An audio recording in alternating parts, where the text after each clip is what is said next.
the ultimate test of horse and rider, eventing is an equestrian triathlon. It consists of dressage, where the horse completes a series of precise movements. Show jumping, where a horse and rider clear jumps set up in a ring.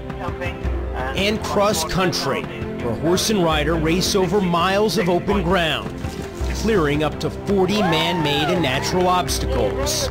Eventing is expensive, it's exclusive, and lately, it's been deadly. You cannot have a sport that routinely destroys its competitors.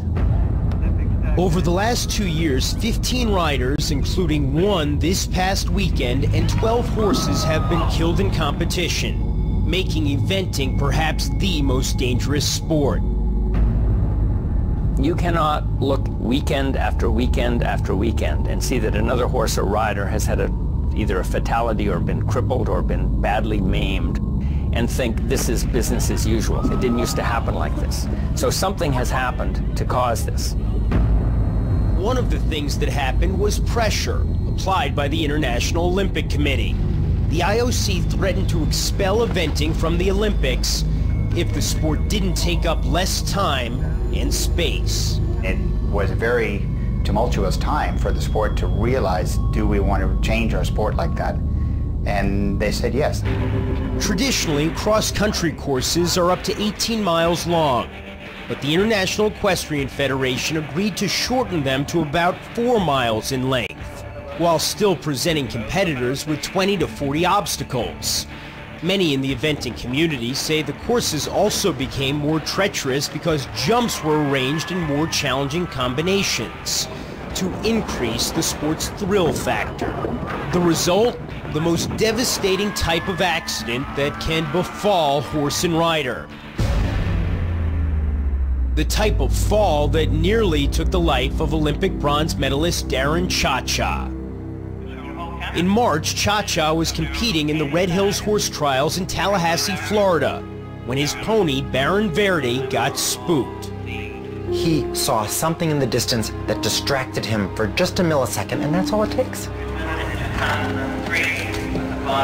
Oh my God! Cha-Cha shattered his ribs and suffered a severe brain injury as a result of what's known in the sport of eventing as a rotational fall. A rotational fall is a horse coming along horizontally, hitting a fence, probably chest high, stops the animal for a moment and turns the horse's hindquarters straight up in the air so that he's in essence standing on his head. The hind end just keeps going and does one of those total flips, and if the rider is under the horse, that's what kills riders. All 15 of the riders killed since 2006 were victims of rotational falls. The epidemic of fatalities has bred fear in the eventing community, which in the U.S. is 30,000 strong and predominantly young and female. I have a child who rides, who's 15 and rides at prelim, and I worry about it.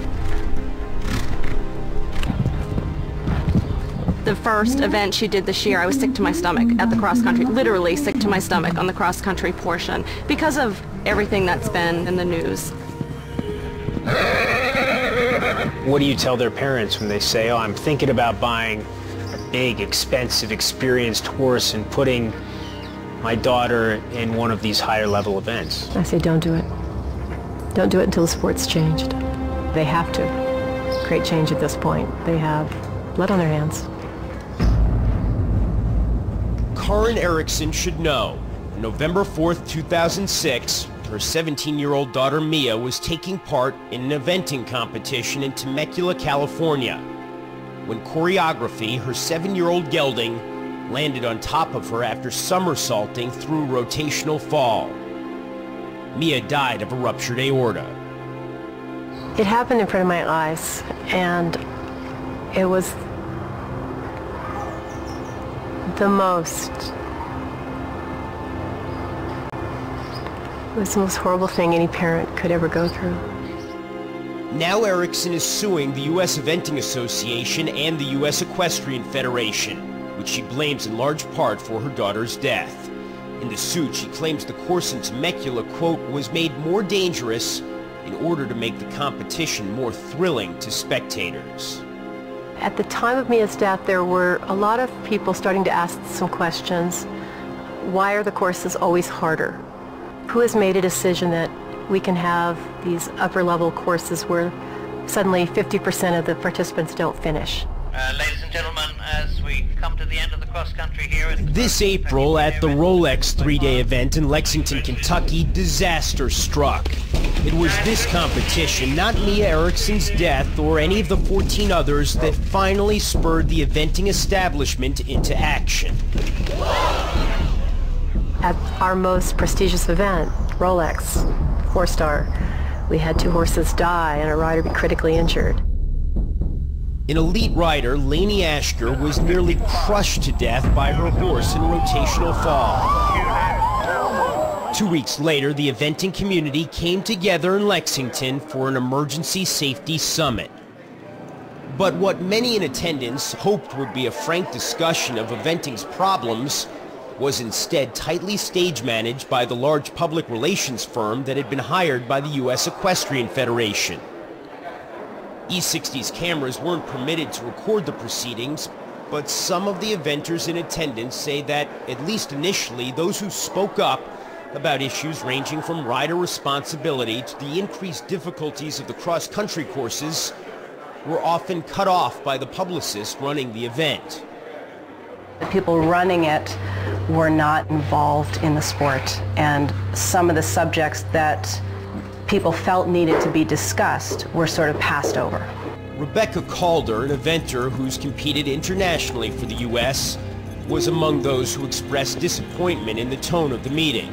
I didn't say anything while I was there. I didn't feel like it was a comfortable environment. Why not? If that makes sense. It just didn't feel like there was any room for discussion of many of the issues. Some changes did emerge from the summit. They involved the use of frangible pins, devices that allow otherwise fixed barriers to fall away when struck by horse and rider. But the consensus among those who ran the summit was that the recent rash of deaths had been caused in large part not by courses that are too demanding, but instead by riders who lack the necessary skills.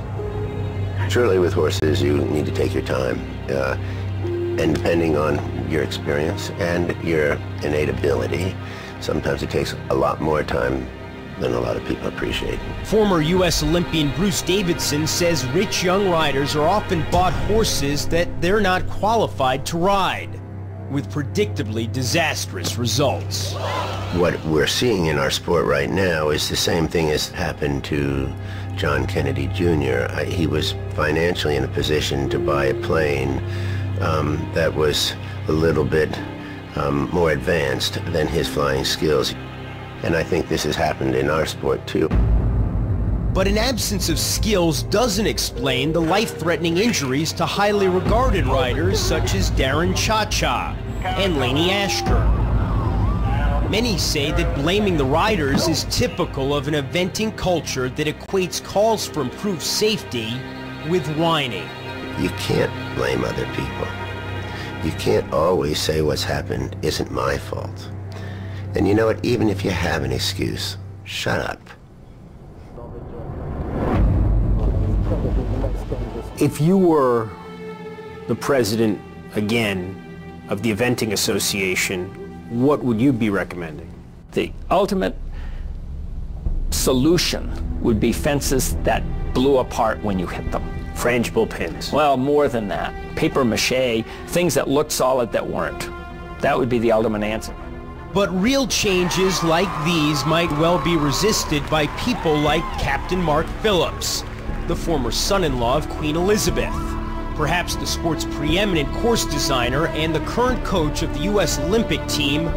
Phillips declined E60's request for an interview. But he was recently quoted on the U.S. Eventing Association website saying, "You can't make horses safe any more than you can make the mountain or the ocean safe." How do you think Captain Phillips and others of that ilk will respond to your suggestion that they should turn the obstacles into paper mache?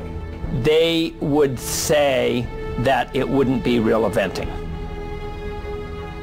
I think that's what they would say. Why? Well, it takes the heart out of eventing because the danger is gone. And you'd be for that, taking the element of danger out of the sport?